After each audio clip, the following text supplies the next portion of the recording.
இப்போ இஞ்சி சட்னிக்கு என்னென்ன தேவையானதுன்னு பார்க்கலாம். முக்கியமான இன்க்ரீடியன்ட் இஞ்சி தான்.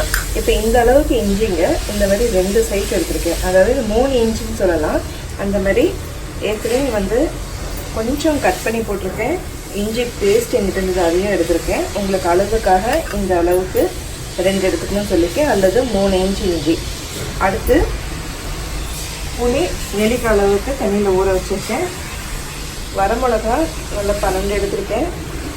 கடலைப்பருப்பு 1 டேபிள் ஸ்பூன், உளுத்தம்பருப்பு 1 டேபிள் ஸ்பூன், வெல்லம் 2 டேபிள் ஸ்பூன், தாளிக்கு கடுகு 1 டீஸ்பூன், 1/4 டீஸ்பூன் பெருங்காயம், கொஞ்சம் கருவேப்பிலை.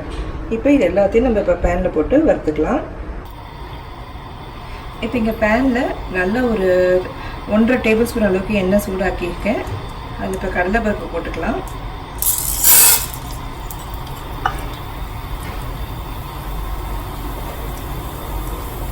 உளுத்தம்பருப்பு,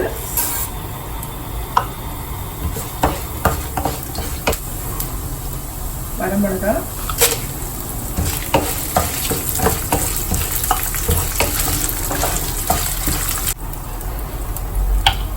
இஞ்சி,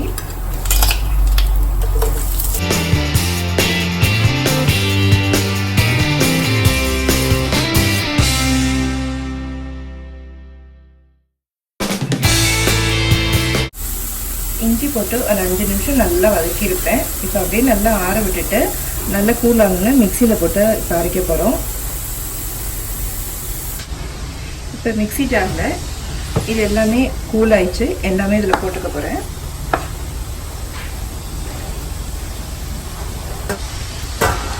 இதெல்லாம் போட்டாச்சு. இதோட புளி ஊற வச்சுருக்க புளி அப்படியே கொஞ்சமாக அந்த தண்ணி யூஸ் பண்ணிக்கிறேன். தேவையான அளவு உப்பு, இதோட வெல்லம் லவமாக சேர்த்து நல்லா மிக்சியில் அரைச்சிட்டு வந்துடலாம்.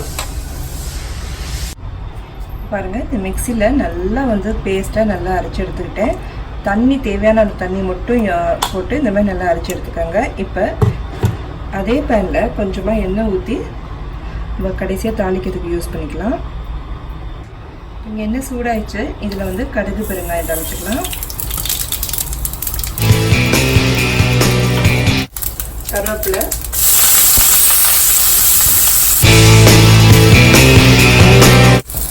அப்படியே இது இங்கே இருக்க சட்னியில்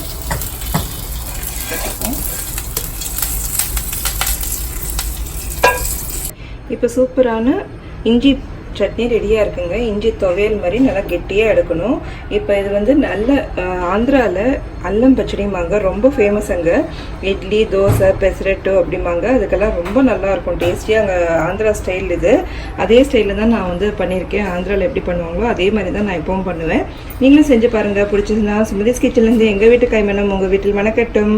இந்த வீடியோ பிடிச்சதுன்னா உங்கள் ஃப்ரெண்ட்ஸுக்கு லைக் பண்ணுங்கள், ஷேர் பண்ணுங்கள். ஃபஸ்ட் டைம் வந்தீங்கன்னா சப்ஸ்கிரைப் பண்ணி வச்சுக்கோங்க. நன்றி, வணக்கம்.